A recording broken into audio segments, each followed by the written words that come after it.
Okay, so I'll just read you guys the email that I'm sending Mitsubishi Canada because it covers all my bases, and then I have a written record and timestamps and everything of when I was in and what I did.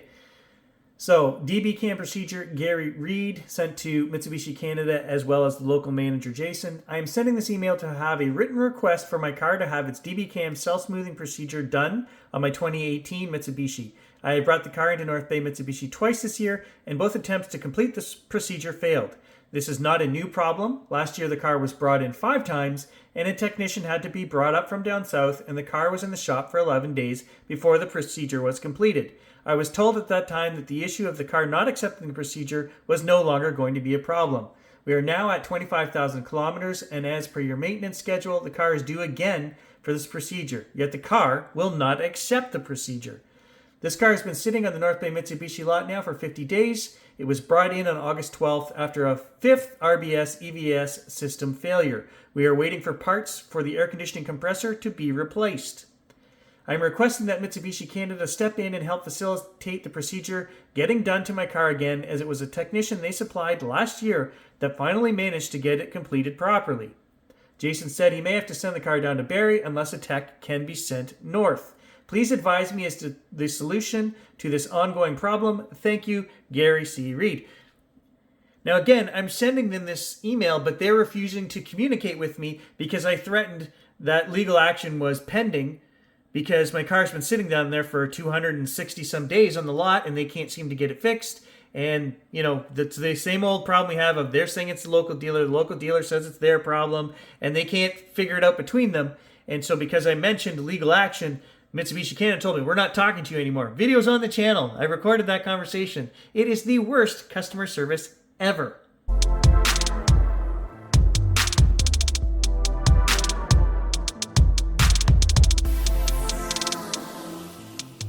Good morning, guys. Today is October 1st, 2025, and I just woke up this morning and I'm fed up.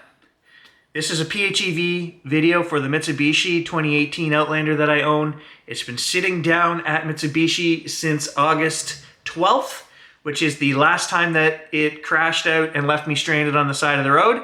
That happened 5 times this year. I keep getting high voltage warnings, and then it tells me that EV service is required and that the RBS warning lights come on, EVS warning lights come on, and the car goes into limp mode.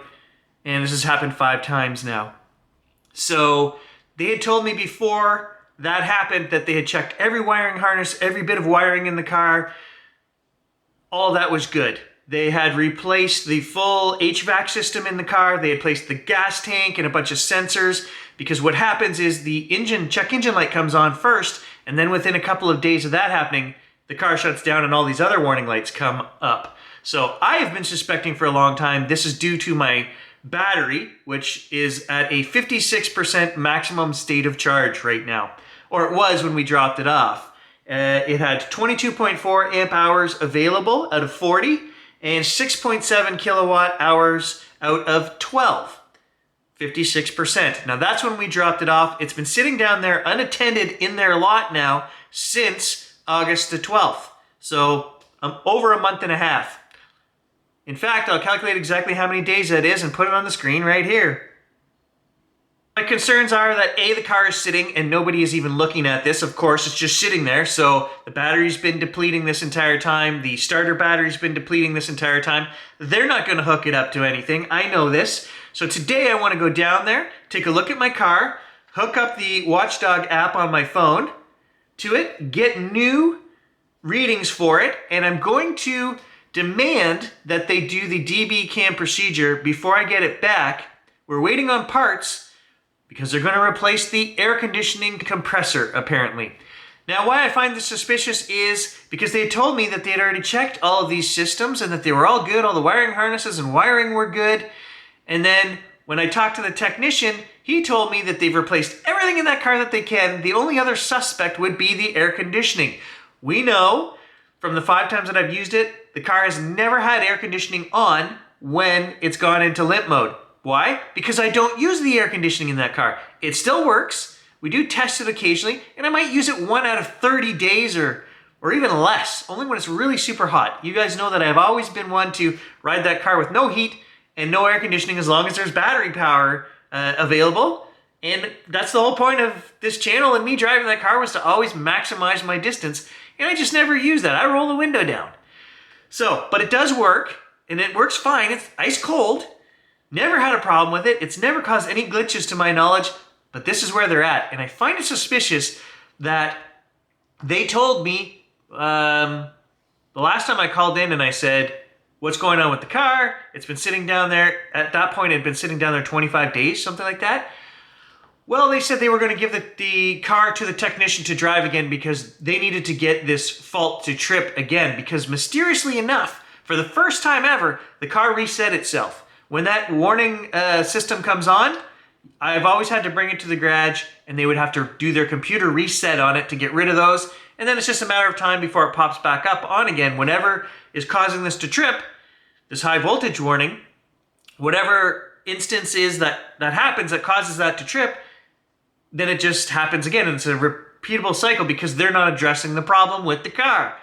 So they told me they had to give it to the technician, and I denied them access to the car. I said, no, you're not giving it to your technician to drive again. I already sent them a video the day that it tripped, and I limped the car back down there. But unfortunately, when we went to start it, all of those warning errors were gone for the first time ever that happened. But they had the video from 20 minutes before of me showing them, hey, and I limped it all the way across town, 12 or 15 kilometers in limp mode. So they know that it happened again, and this is just a game that they're playing, right? We need to take it so that the guy drives it for 2 weeks. That gives us more time, and then we got to park it, and now they're ordering parts for the air conditioning. And that's what makes me suspicious, is that all of a sudden when I said, no, this kid can't take it, 2 hours later they called me back and said, oh, we got it up on the hoist, and yeah, guess what? We found some bad wiring harnesses for the air conditioning system, and it needs to be replaced. Well, they're getting paid to do that because my car has extended warranty. So they're winning there. They're not losing any money by having their guy do something.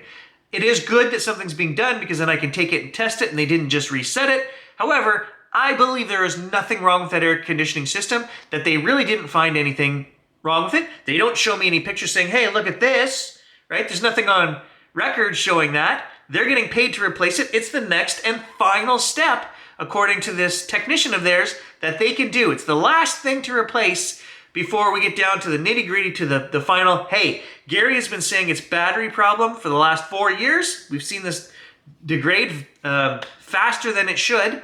No car that I know of, other than these Mitsubishis, after 7 years are down to 50% battery, or in the 50s. And that's where these cars are. Mine's not an anomaly. They're all down in the 50s. Bad batteries are bad battery management systems. It's that simple.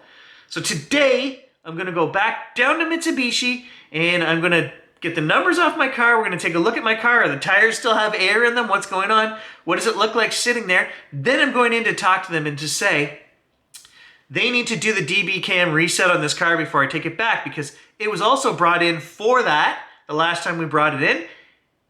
Twice it's been brought in now before it died. They didn't get it done again, and this is an ongoing thing. You guys know, if you watch the channel, 5 times they did this last year. They had to reset it. They had the car for 11 days. They had to bring a technician up from down south. And obviously, whatever he did, they're not able to reproduce at the garage here without him, because they've tried twice now. It hasn't been done. So while they're waiting for parts to come in on this air conditioning unit, I want to say to them, hey, get this car in here, get the tires pumped up, get the batteries charged, and do this DB cam reset so that when I pick up the car, it's ready to go. Because what's going to happen if I don't go down there and press them today is they're going to wait for these parts to come in for the air conditioner. That's going to get swapped out. Then I'm going to get the car back with no DB cam done to it. And it needs to be done. We're at 25,000 kilometers. According to their manual, it's supposed to be done every 21,000 kilometers. Let's go down to Mitsubishi and see what the hell's going on with this car. So there's my car sitting right where we left it 50 days ago.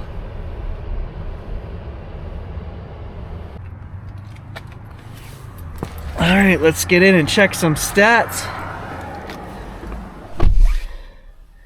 First of all, we'll look at the kilometers. 147,220. Okay, showing a new battery capacity of minus 7.8 amp hours. Let's take a look at... Okay, so in 50 days of sitting here, we are now at 55.8%, 22.3 amp hours, 3.8 kilowatt hours. Now I'm going to go in and talk to them and say, look, we've got 15 days until these parts arrive. I want to get this DB cam done and reset so that we're not getting the parts installed and then I have to then sit and wait for the car. They've had it 50 days.